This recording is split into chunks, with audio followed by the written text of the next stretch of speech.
bienvenida a su franja cuaresmal. Arcángel Corp les da la bienvenida a su franja cuaresmal.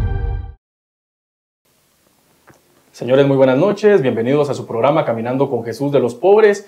En esta última edición de nuestro programa, pues tenemos sentimientos encontrados, pero estamos muy emocionados porque en una semana exactamente Jesús Nazareno de los Pobres va a estar recorriendo las calles y avenidas de nuestro barrio San Antonio. Desde ya les hacemos la cordial invitación a que participen comentando y interactuando con nosotros a través de nuestras redes sociales, a través de la plataforma de Arcángel Corp y de nuestra página oficial, Hermandad de Jesús Nazareno de los Pobres. Hoy tenemos preparado un programa muy especial donde vamos a hablar un poco acerca de la historia del Nazareno de nuestro barrio en el primer segmento y vamos a hablar también sobre los preparativos del Miércoles Santo. Hoy no me encuentro solo, me encuentro con la compañía de mi amigo Gerson Santos, quien va a estar acompañándonos esta noche. Gerson, bienvenido.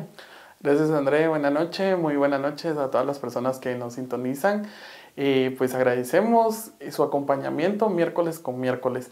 Hemos avanzado, ya estamos en la Semana de Dolores, la semana que nos avisa pues que estamos cada vez más cerca de presenciar este miércoles santo tan solemne y tan esperado con Jesús de los Pobres en el barrio San Antonio de la zona 6. Pues en esta ocasión tenemos un invitado especial, ya que vamos a conocer la historia de Jesús de los Pobres, pero normalmente pues tenemos como ya un escrito y la historia con datos y fechas que ya muchos conocen y que ya posiblemente a muchos se nos ha quedado, pero el día de hoy desde un punto diferente. Así es, pues André, que si nos presentas al invitado especial de esta noche. Muy bien, pues tenemos el honor de contar con la presencia del licenciado Walter Gutiérrez. Él es licenciado en Historia y catedrático de la Universidad de San Carlos de Guatemala. Licenciado, bienvenido. Gracias, André, Gerson, buenas noches.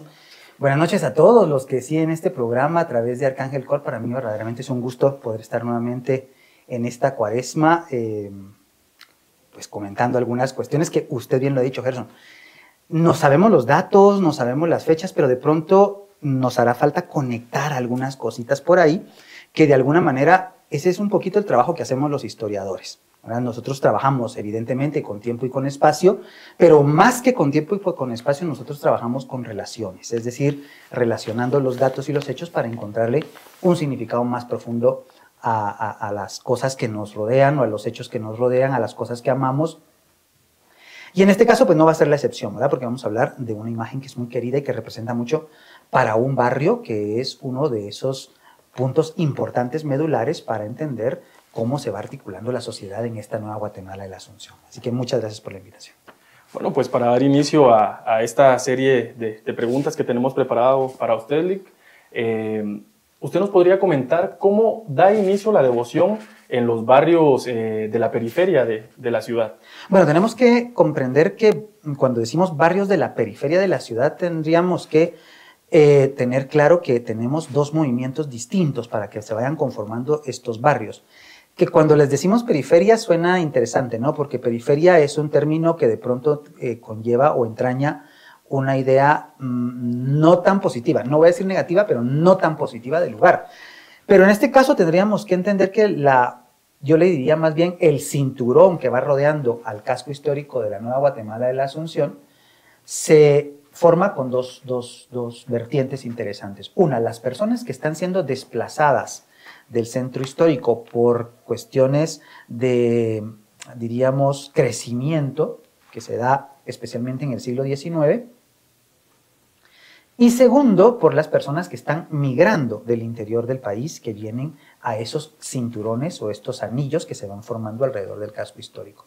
¿Por qué vienen estas personas a la Nueva Guatemala de la Asunción? Bueno, evidentemente vienen a buscar nuevas oportunidades. Recordemos que la ciudad siempre es un lugar al cual pues va a haber un poco más de recursos y la gente va a venir por eso. Entonces, ¿por qué estamos explicando todo eso? Porque toda esa población migrante que está llegando a los cinturones, lo que trae son sus formas culturales de entender la vida, sus ciclos rituales, sus maneras de querer celebrar, igual que se hace en el centro histórico, en el casco viejo de la ciudad, o igual que se hacía en sus lugares de origen. Yo estoy seguro que, y ustedes no me dejarán mentir, que muchos de los vecinos del barrio San Antonio que están hoy ahí serán tercera o cuarta generación de personas que viven en el barrio San Antonio, pero que sus abuelitos o sus bisabuelitos vienen del interior del país, ¿verdad? Y entonces ahí nos damos cuenta que esas personas que llegaron al barrio San Antonio entre los años 30, 40, 50, fueron llevando sus formas de celebrar el ciclo ritual guatemalteco. Y el ciclo ritual guatemalteco lo tenemos claro, ¿verdad? La Navidad, el Corpus Christi, por supuesto, la Semana Santa y el Día de Difuntos, que son claves. Y entonces necesitan expresarse a través de una devoción, de un cariño especial. Y en el barrio San Antonio, pues encontraron en los jesuitas la posibilidad de tener una imagen de devoción que hoy ya es una imagen perfectamente arraigada en la comunidad. Entonces, esa es la explicación por la cual los barrios tienden a buscar esto. Lo vemos en Santa Marta, lo vemos en la Divina Providencia, lo vemos en San Pedrito, que lo acabamos de ver porque las personas fueron el domingo. Pero tenemos la réplica, por ejemplo, interesantísima en la 1 de julio. O, por ejemplo, en la Castillo Lara, con el Señor de las Angustias. Es decir, esto se va replicando y si nos damos cuenta es el anillo, ¿verdad?, que se va formando alrededor del casco histórico. Así es, Nick. Muchísimas gracias. Y pues justamente con esta última parte que nos mencionaba, nace esa necesidad de poder tener dentro del barrio San Antonio de Padua imágenes de devoción y de pasión cuaresmal, ¿verdad? Como lo es Jesús Nazareno de los Pobres y la Santísima Virgen de Dolores, sabemos de dónde provienen, y pues comentarnos un poco acerca de lo que es la necesidad de esta devoción en los barrios y también la devoción que ha ido creciendo hacia Jesús Nazareno de los Pobres. Bueno, hay que ver una cuestión que es interesante, esto lo vemos muchas veces desde la óptica de la historia del arte, ¿verdad? Y aquí sí voy a usar la palabra periferia como algo que está fuera de, ¿verdad? La periferia siempre imita la metrópoli, o dicho de otra manera, los anillos externos imitan lo que está sucediendo en el centro o en el núcleo cultural. Y entonces lo que sucede es que los barrios, o todas estas poblaciones que se forman alrededor, lo que hacen es seguir la pauta del ciclo ritual y sus fiestas del centro de la ciudad. O en el caso de quienes vienen del interior del país, lo que hacen es reproducir lo que ellos vivieron en el interior del país. Si vienen, por ejemplo, en el caso de la gente de Santa Marta, es mucha gente que viene del occidente, Sololá, Chimaltenango, Quetzaltenango, el Quiché. Pero en el caso de San Antonio es mucha gente que viene de departamentos como Jalapa, Las Verapaces, Chiquimula, y eso es lo que se está reproduciendo. Y por lo tanto, cuando tienen una imagen como la que se logra obtener en los años 60, lo que se hace es ir tejiendo alrededor de ella todas estas devociones a imagen y semejanza de lo que ven en sus lugares de origen o en el casco histórico. Y por eso es que podemos nosotros explicarnos de alguna manera por qué en el 2024 la procesión de Jesús de los Pobres es una procesión que tiene pues mucho eco en el resto de la ciudad. Así es. Mencionaba en una parte, licenciado, a los jesuitas. Ellos dirigieron la parroquia San Antonio a sus inicios y la siguen dirigiendo en la actualidad. Se hace una solicitud a los padres mercedarios a través del padre José María González de una imagen que se encontraba en la iglesia de la Merced. ¿Ustedes nos puede comentar un poco acerca de eso? Claro, solo aclaremos una cuestión. La parroquia San Antonio es una parroquia jesuita y la parroquia de la Merced también es una parroquia jesuita. Entonces no es de jesuitas a mercedarios, es de jesuitas a jesuitas, ¿verdad? Además, el padre estuvo en la Merced, él conocía qué había en la Merced y de alguna forma eso le permite hacer esta solicitud para que una escultura de San Pedro Pascual, que es uno de los santos más importantes del panteón mercedario, que estaba prácticamente en el abandono, sea, digamos, retirada del inventario mercedario, trasladada al inventario de San Antonio, pero con una condición especial, que es la condición de la transformación de la escultura, que ya vamos a hablar más adelante de cómo se logra, porque es una cuestión asombrosa, pero aquí hay una conexión interesante, ¿no? Estamos hablando de una parroquia, de una orden, cuyo párroco estuvo en otra que históricamente no era jesuita, sino mercedaria, y por eso es que logra este paso de la escultura. Correcto. Y pues justamente lo que nos mencionaba, ¿verdad? Este arte de poder transformar por medio del tallaje una imagen de un santo a un nazareno, pues creo que es un tema muy importante que tenemos que conocer y que nos gustaría conocer, sobre todo porque pues muchos se preguntarán, ¿verdad? ¿Cómo puede pasar San Pedro Pascual a ser un nazareno de tanta devoción hoy entonces? Claro, estamos hablando de convertir un santo que fue mártir, es un santo nacido en Granada, obispo de Jaén, es un santo que está muy identificado con Andalucía, pero que es mercedario, ¿verdad? Es decir, que tiene también vínculos con Cataluña. Y reconocer que es un santo que muere degollado y entonces no deja de llamarnos la atención, ¿verdad? ¿Cómo es posible que de un santo, que incluso lo podríamos pensar como un fraile, podamos tener un nazareno? Y esas son las magias del artista y de la escultura, ¿verdad? Muchas veces nos ponemos a pensar si en realidad pudo haber un cambio en 1852 con el Señor sepultado a Santo Domingo. Y decimos, pues si era de piernas que estaban flexionadas, ¿cómo es que se las pudieron estirar? Lo mismo nos podríamos preguntar del Calvario. Y ahora tenemos otras investigaciones y podemos rastrearlo mucho mejor, pero viendo estos hechos como el de Jesús Nazareno de los Pobres, nos podemos permitir la idea de que sí son posibles estos cambios. Claro, no cualquier escultor va a poder hacerlos de la manera correcta, porque hay que estudiar, por ejemplo, las tensiones. No es lo mismo la tensión de un fraile que la tensión de un nazareno. Correcto. Y tenemos que reconocer que aquí se le tienen que modificar o incluso cambiar partes completas de la escultura. Aquí la gran ventaja y diríamos lo asombroso de Jesús Nazareno de los Pobres y del escultor que lo trabaja es que se respeta completamente el torso. Correcto. Un dato fue Emilio Basaus, el que transformó a Jesús Nazareno de los Pobres, la imagen de San Pedro Pascual a Jesús Nazareno de los Pobres.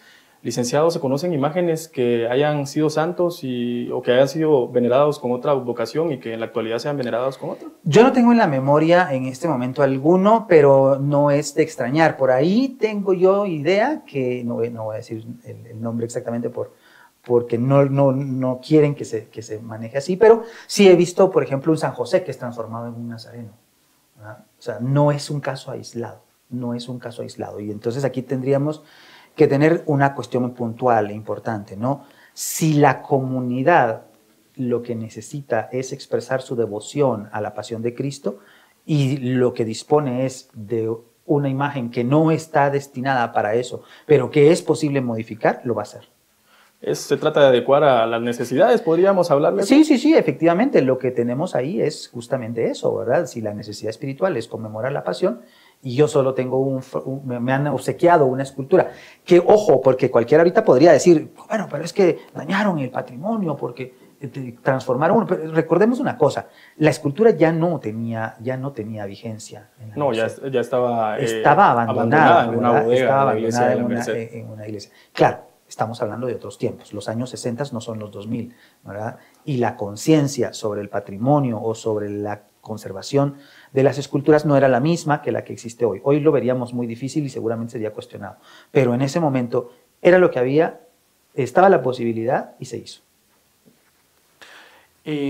Pues justamente con todo esto que tiene que ver con el arte de la transformación, que los maestros de aquel entonces pues nos regalan un gran tesoro, ¿verdad? Se vienen también no sé si lo podríamos llamar tal vez la mala manipulación y tener la necesidad, Jesús Nazareno de los Pobres ya ha tenido la necesidad de 3 restauraciones. Y justamente la última fue la del IDAE y es con cómo se conoce a Jesús hoy por hoy. Bueno, sí, 3 restauraciones para un lapso de tiempo que va de 40 años es mucha, ¿verdad? Son muchas restauraciones y me sigue pareciendo asombroso que ninguna de las intervenciones haya dañado el torso, aunque por ahí creo yo que alguna inscripción puede haber sido borradita, ¿verdad? Especialmente las que están sobre el ensamble del cuello al torso, pero por lo demás creo que fueron bastante responsables en ese sentido, ¿verdad? Así es. Hablando acerca de esas inscripciones, Lic, ¿usted podría comentarnos algo acerca de lo que aparece en el torso de Jesús Nazareno de los Pobres? Claro, el torso de Jesús de los Pobres resulta ser una especie como de reivindicación de la posesión de algunas esculturas, ¿verdad?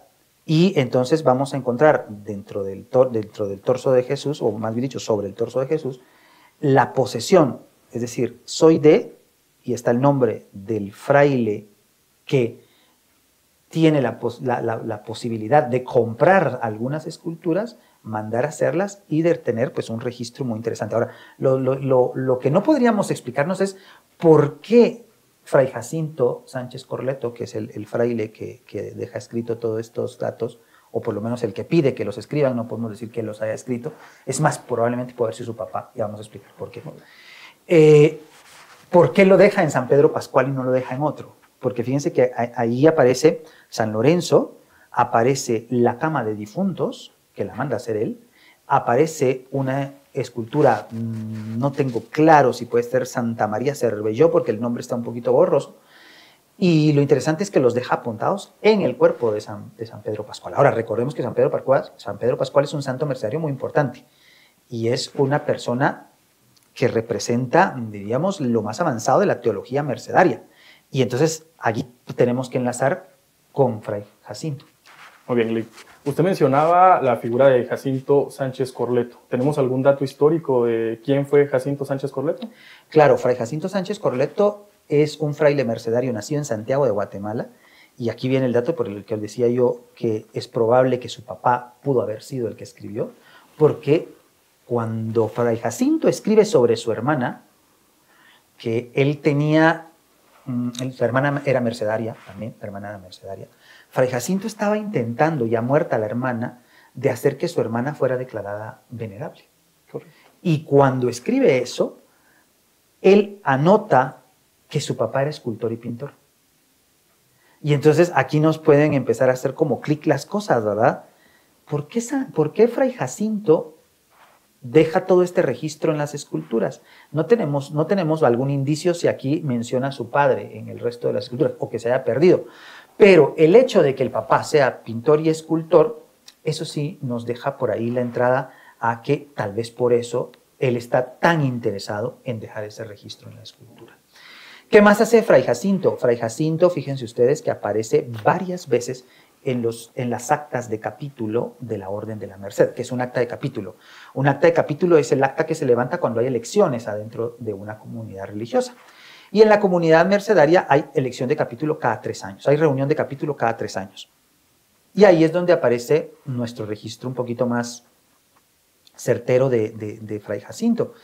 En 1718 aparece como el fraile definidor tercero.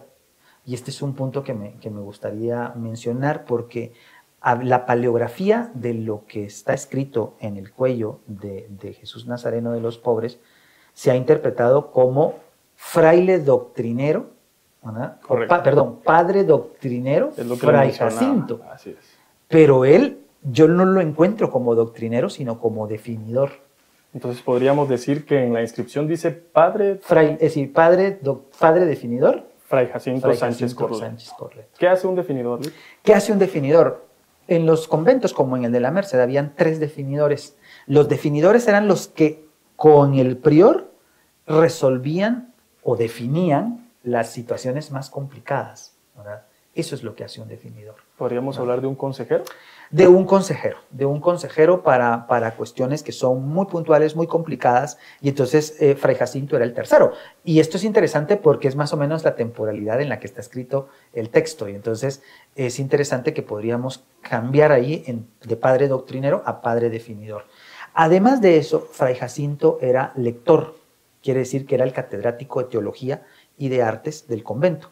Y en 1715, Fray Jacinto era el lector, es decir, el catedrático en San Salvador. Una entrevista pues que a nosotros los devotos de Jesús Nazareno de los Pobres pues nos está llenando el corazón de alegría y de emoción porque son solo datos que conocíamos, como se los mencionaba al principio del segmento, pues datos que sabíamos únicamente que existían. Un dato muy importante que nos da la fecha histórica de la imagen, que sabemos que pues la imagen ya data de más de 300 años, entonces pues conocer estas pequeñas partes, este enlace entre los frailes mercedarios y toda la historia a través de los 300 años de Jesús Nazareno a los pobres, pues sin duda es algo que nos impacta y nos alegra el corazón poder ir determinando paso a paso la historia de Jesús Nazareno de los pobres. Claro. Y con la historia de Jesús de los pobres, pues se vienen todos los escritos y cómo la IDAE pues toma este punto para declararlo documento histórico. ¿Sí? Bueno, esto de declararlo documento histórico a mí me parece una cuestión como interesante porque es como novedosa, ¿no? No existen este tipo de nombramientos o reconocimientos. Yo creo que acá lo que nosotros tendríamos que considerar es la excepcionalidad del suceso de haberse conservado en el torso de la imagen todos estos datos. Conocemos algunas esculturas que tienen escritas justamente sus orígenes. También conocemos esculturas que tienen en el depósito, digamos, del vaciado del tórax, documentos que revelan la autoría de la escultura como tal. Pero puedo citar, por ejemplo, a la imagen de María Magdalena de la Recolección, que tiene escrito justamente por la mano de Huberto Solís la fecha en que la talla y las fechas en que la restaura. Entonces, en este caso, creo yo, y esto es como el motivo diferenciador, o no el motivo, sino el elemento diferenciador de Jesús de los pobres y de su culto, es que tengan la certeza de cuándo es, porque si nosotros lo vemos a nivel general, y yo sé que esto no es ninguna competencia ni nada por el estilo, pero nosotros no tenemos conocimientos claros, por ejemplo, de Jesús del Rescate o del Señor de Beatas de Belén. No tenemos fechas sobre las cuales poder aseverar un origen, mientras que aquí sí. Correcto. Que aquí sí, perdón. Y esto es una cuestión diferenciadora. Así es. Y es que podríamos decir de que este descubrimiento es reciente, Lic. De Jesús Nazareno de los pobres no se tenía conocimiento nada más de que provenía de la iglesia de la Merced y que fue donado en 1966, no se sabía nada más, pero posterior a la restauración de 2007 se conocen estos datos históricos. Dick, ¿hay imágenes de las cuales se sepa que tengan inscripciones o que se conozca su autor a través de la imagen misma? Bueno, yo mencionaba hace un momentito a Santa María Magdalena de la Recolección, ¿verdad? También en la misma Recolección, y esta es una costumbre muy de Huberto Solís, ¿verdad? Él solía apuntar muy bien todos sus trabajos, o bien anotar en las esculturas. En los casos, por ejemplo, de las esculturas de San Juan, Santa María Magdalena y las Pequeñas Soledad, las infantiles, que acaban de salir en procesión, también tienen la inscripción en su espalda, ¿verdad? Ese es un caso donde está grabado. Julio Dubois, por ejemplo, también deja en las peanas, pero Julio Dubois todavía es un poquito más exacto porque él pone incluso el año. ¿Verdad? Podemos ver en el caso de la Merced al Señor Sepultado, que ahí tiene la fecha, 1916. Tenemos por ahí el San Francisco también de la Recolección, ¿verdad? Que son casos muy puntuales. Pero del siglo XVIII prácticamente no tenemos, que eso es interesante. Muy interesante. Lic, ¿usted nos podría comentar algo? ¿Por qué no se saben datos de ciertas imágenes o por qué con el paso del tiempo no le han tomado importancia a guardar o resguardar la historia de las mismas? Bueno, mire, aquí hay varias posiciones interesantes. Una dice que, que en la época de la colonia el autor no tenía que tener fama, ¿verdad? Mire, eso es como un poquito flojo de sostener, porque sí, los artistas vivían del nombre que se hacían, ¿verdad? Si Mateo de Zúñiga lo contrataban porque era Mateo de Zúñiga, y la gente sabía qué cosas había hecho Mateo de Zúñiga. Retablos, esculturas, altares, etcétera, lo sabemos. El altar mayor de la Catedral de Santiago, el Nazareno de la Merced, los patrones del Hospital de Belén, o sea, sí sabemos. Lo que sucede muchas veces, a mi manera de ver como historiador, es que se pierde el interés, decaen por momentos en la historia, ¿verdad? Ya cuando hablamos de una historia de 300 años, 350 años, es evidente que puede haber, diríamos, una falta de conciencia permanente de hacerlo. Les pasó, por ejemplo, ahí en San Antonio. Sí, correcto. O sea, Jesús pasó, no sabemos cuánto tiempo pasó en la bodega de la Merced o cuándo dejó de ser venerado en los altares de la Merced, hasta 1966 que se encontró. Claro, yo le voy a poner otro ejemplo. El domingo que salió el Nazareno de Santa Marta, ¿verdad? Estaba conmigo el licenciado Luis Manuel Muñoz, que él fue el que trabajó a Nazareno de los Pobres y lo tiene perfectamente documentado, lo conoce muy bien y sabe todo este proceso, pero nos asaltaba la curiosidad. ¿Por qué al Nazareno de Santa Marta llega un momento en que dicen que es del siglo XVI y que viene de Sevilla? Es correcto. ¿Verdad? Y el Nazareno de Santa Marta es de 1910. Y entonces dice uno, bueno, ¿en qué lapso de tiempo se perdió toda la memoria y se inventó un mito? Se creó un mito. Entonces estoy poniendo un ejemplo de 1910, pero si pensamos en un ejemplo del siglo XVI o del XVII, pues nos damos cuenta que evidentemente va a ser muy difícil desmontarlo. Y regreso con el barrio San Antonio.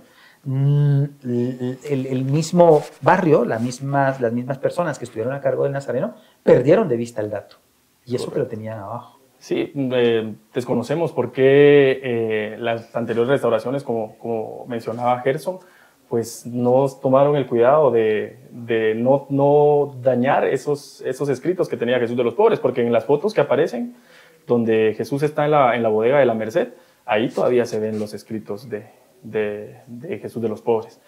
Referente a esos escritos, Lick, ¿algo que le haya llamado la atención? Bueno, mire, a mí personalmente me parece muy interesante no solo el escrito, sino la historia del Nazareno. Porque fíjese usted que reproduce mucho ese mismo sentido histórico que tiene Jesús de la Merced y la Merced. Porque obviamente Jesús de la Merced es una escultura hecha por una cofradía en el convento de frailes mercedarios, pero que a partir de 1852 pasa a estar administrado por la orden de la Compañía de Jesús. Y San Antonio y el barrio de San Antonio tienen a la Compañía de Jesús que va al inventario de la Merced a buscar algo que le pueda servir a su barrio. Entonces, la misma línea histórica Merced-Compañía se replica en la Merced y se replica en el barrio de San Antonio. Eso me parece a mí una cuestión muy interesante que pocas veces se puede dar, ¿verdad? Y aquí obviamente el vínculo son los padres jesuitas en la década de los 60. Así es, pues bastante interesante la entrevista y pues desde ya le agradezco mucho que se haya tomado el tiempo de venir a platicarnos un poco acerca de la historia del Nazareno de nuestro barrio. Esperemos que no sea la primera vez que nos acompañe y en próximas ocasiones pueda estar acá con nosotros. Gracias, André, gracias también a usted, Gerson, y a todo el equipo de la hermandad, que evidentemente están haciendo un gran trabajo para que no solo el barrio conozca al Nazareno, sino que también los vecinos del barrio en la zona 6, los vecinos de la ciudad de Guatemala puedan también participar de una procesión que tiene una raíz histórica muy interesante y muy excepcional en esta Semana Santa de los guatemaltecos. Muchas gracias. Muchísimas gracias, licenciado. Pues un verdadero gusto poder compartir con usted sobre estos pequeños datos de Jesús Nazareno de los Pobres. Sin duda, pues desglosar el tema de la devoción de Jesús Nazareno de los Pobres del barrio San Antonio de Padua, pues creo que nos daría un poco más de horas para poder conversar, pero pues el tiempo en pantalla es corto y pues también nos vamos acercando a ese miércoles santo que todos esperamos.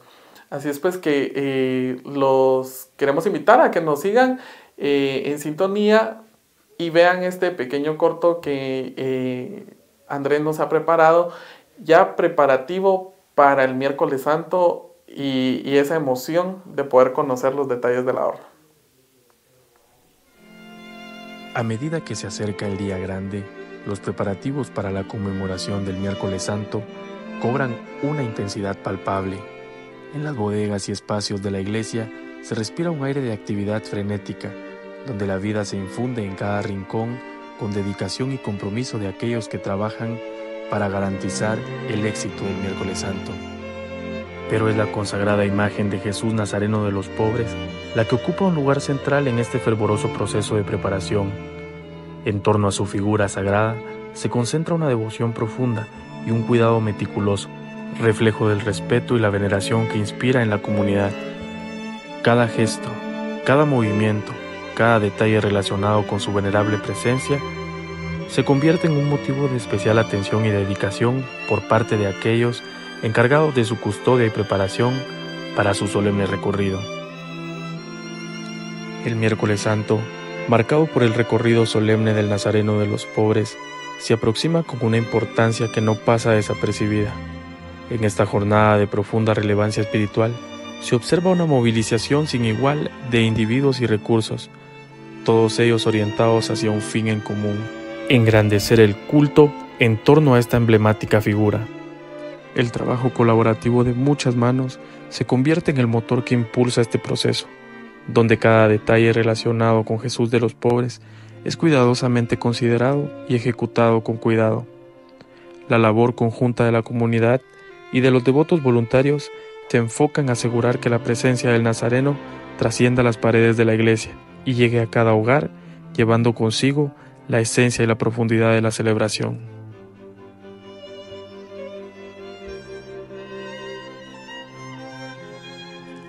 Así, en el umbral del miércoles santo, nos encontramos inmersos en un proceso de dedicación y entrega, donde la consagrada imagen de Jesús Nazareno de los Pobres ocupa un lugar central en la expresión de la fe y devoción del barrio San Antonio. Que esta dedicación y compromiso nos conduzcan hacia una experiencia espiritual renovadora y llena de significado en la celebración del miércoles santo, tan especial y esperado por el barrio San Antonio.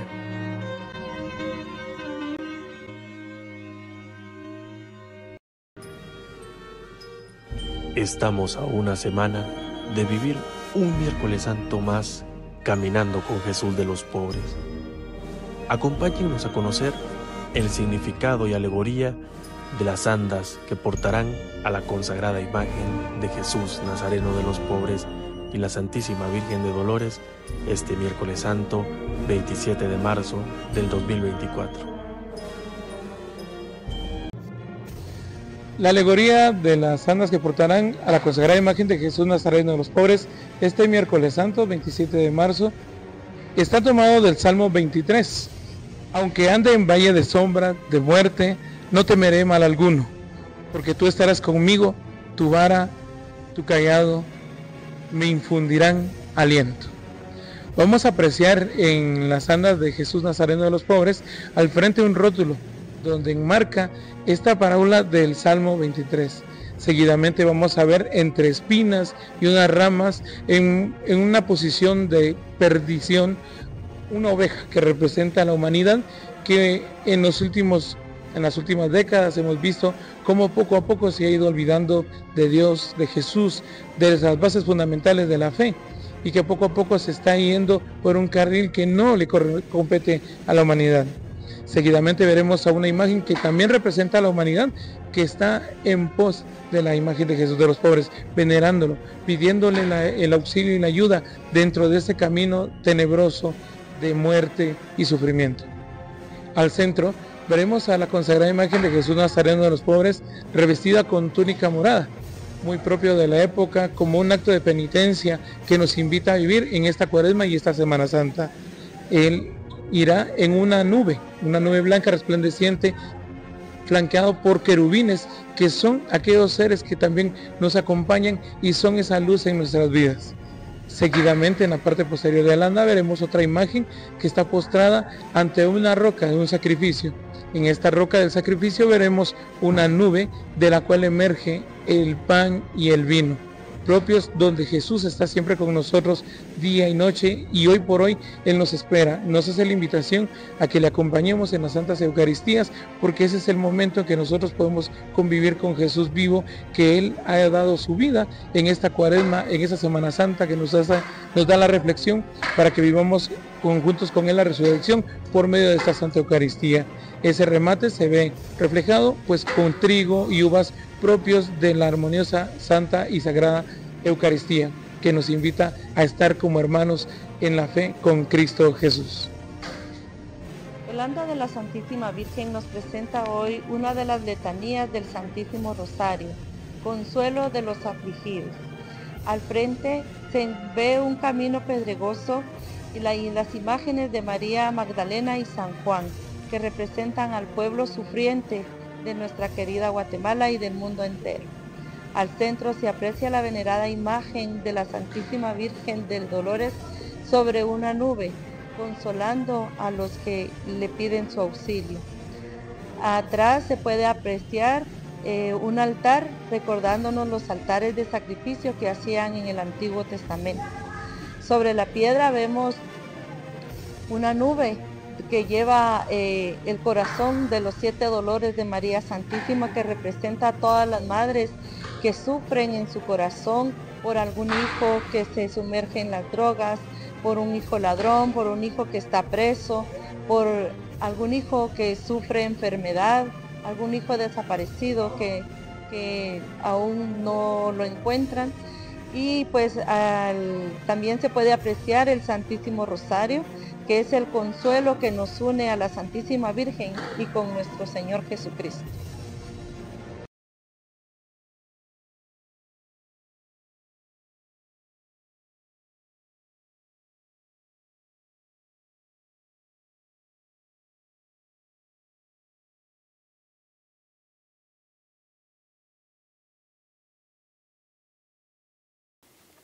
Señores, continuamos con nuestro programa Caminando con Jesús de los Pobres. En esta, la última edición de la Franja Cuaresmal, acá en Arcángel Corp.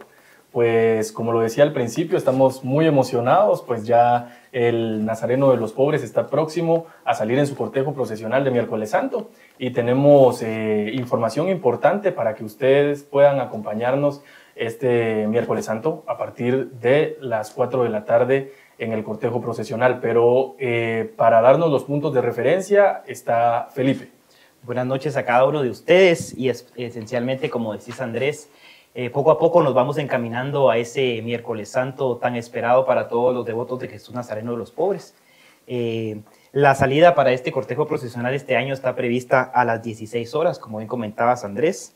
En la colonia Noruega estaremos a las 16:55 horas. En la 23 Avenida y Octava Calle a las 18 horas. En el paso emblemático, primera vez por el Hospital del Ix a las 18:45 horas. En Litegua a las 19:30 horas. En la 24 Avenida y 14 Calle a las 20:30 horas. En la 27 Avenida y 15 Calle a las 23 horas. Y la entrada está prevista al filo de la medianoche de ya el Jueves Santo. Correcto, así es, pues estamos muy emocionados. Veíamos al principio pues un pequeño fragmento de lo que está sucediendo allá en las bodegas de la iglesia San Antonio, y pues aprovecho para mandar un cordial saludo a todas las personas que están en esa bodega pues preparando el anda que va a aportar a Jesús Nazareno de los Pobres, y ya escuchábamos a nuestro encargado general, el señor Edwitzi, la alegoría del anda de Jesús de los Pobres. Y a Miriam de Paz también escuchábamos con la alegoría del anda de la Santísima Virgen. Entonces, Gerson, sobre los turnos, ¿qué nos puedes decir?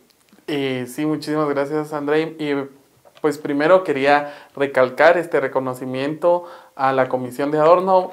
Sabemos que como barrio, pues comisiones determinadas casi no hay, pero sí sabemos que también es muy pocas las personas que se dedican al trabajo en las bodegas de las hermandades para darnos ese toque y ese arte final que podemos apreciar durante las jornadas de cada Miércoles Santo. Entonces no quería dejar por alto este pequeño dato y enviarles un saludo muy fraternal a todas las personas que se han dedicado a esta cuaresma a hacer el adorno de nuestras queridas imágenes.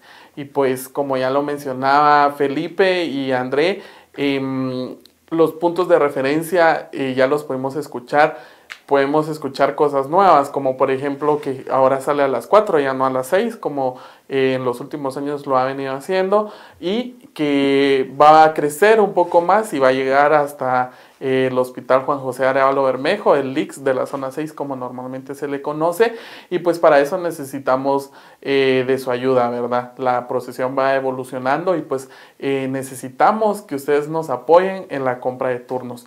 Tenemos todavía turnos completos disponibles para que los puedan adquirir junto con toda su familia, y también tenemos turnos ordinarios para todas las personas que ustedes pues se acerquen con nosotros en esta venta el domingo de Ramos, perdón.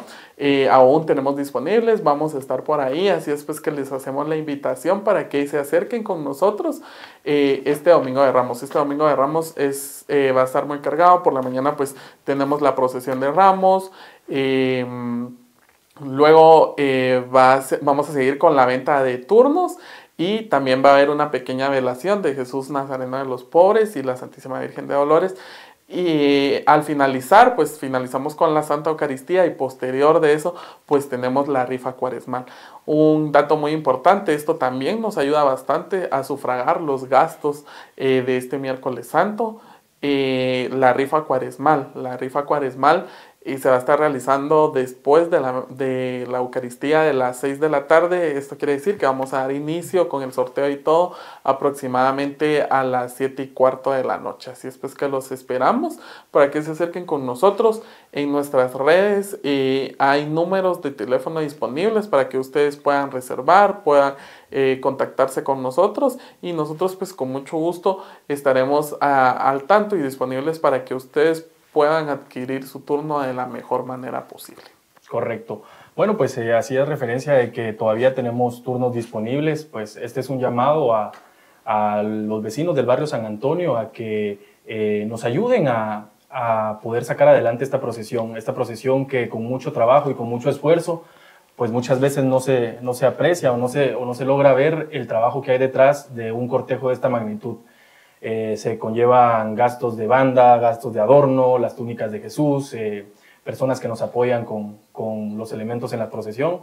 Entonces, les hacemos un llamado a los vecinos del barrio San Antonio, primero a adquirir su turno y, como decía Gerson, pues todavía hay turnos familiares disponibles. Las personas que quieran adquirirlo pueden abocarse a la página de la hermandad, escribirnos un mensaje y también pueden abocarse el día domingo al atrio de la iglesia, en donde vamos a estar vendiendo los turnos que quedan de la procesión. Tenemos primera comisión de salida, primera comisión de entrada todavía disponibles, turno del extraordinario del IX también tenemos disponible y comisiones de honor, entrada y salida para Jesús de los Pobres están totalmente agotadas. Para la Santísima Virgen tenemos turnos disponibles refiriéndonos a la entrada y a la salida. Estos turnos son mixtos para que puedan acercarse.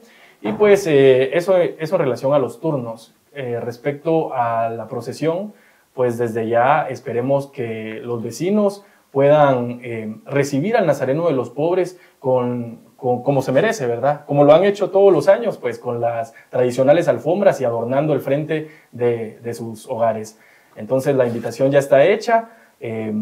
Gerson, Felipe, no sé si tienen algo más que agregar a este programa. Sí, gracias André. Pues primeramente agradecerte por el espacio que nos has permitido este año, pues únicamente estuvimos desde atrás como colaboradores y dando este tiempo de servicio tanto para Jesús Nazareno de los Pobres como para la hermandad y para toda la feligresía en general, ¿verdad? Pues te agradecemos el espacio, ya este año 5ª edición de Caminando con Jesús de los Pobres y en este último programa pues no nos queremos olvidar de usted que nos ha sintonizado miércoles con miércoles. Es por eso pues que le enviamos un saludo muy fraternal a Melanie Rivera, a Yasmin Chávez, a Ruth Gómez, a Miriam de Paz, a Lorena Guzmán, a Antonio Alvarado, a Estela Rodríguez, a Byron Ramírez, a Eric Barrientos, a Byron y a Humberto Pérez. Les agradecemos su sintonía.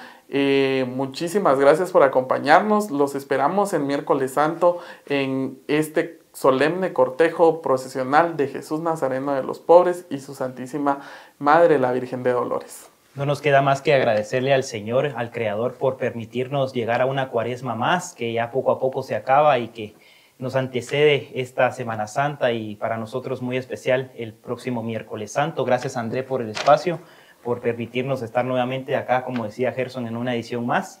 Gracias a todos ustedes por su generosidad, por apoyar a la hermandad, tanto en la compra de los números para la rifa como en la compra de los los turnos que son esenciales para poder llevar a cabo esta procesión de Miércoles Santo y pues a preparar los corazones para recibir a Jesús Nazareno de los pobres, pero también con esa mirada puesta en la resurrección, que es lo más importante, André y Gerson. Es correcto. Bueno, pues desde ya les agradecemos su audiencia a este programa. Gracias a ustedes, Felipe, a Gerson, por acompañarnos en esta quinta edición. Pablo, Fabiola también que estuvieron acá y a todas las personas que se tomaron el tiempo de venir acá a las instalaciones de Arcángel Corp. Muchísimas gracias. A las personas de Arcángel Corp, Alma, muchísimas gracias por todo su apoyo y a las demás personas que nos acompañaron con la edición y con las transmisiones de cada miércoles. Esperemos que este programa haya sido de su agrado y también esperamos que el próximo año nos acompañen y que sigamos caminando con Jesús de los pobres. Feliz noche. Muchísimas gracias.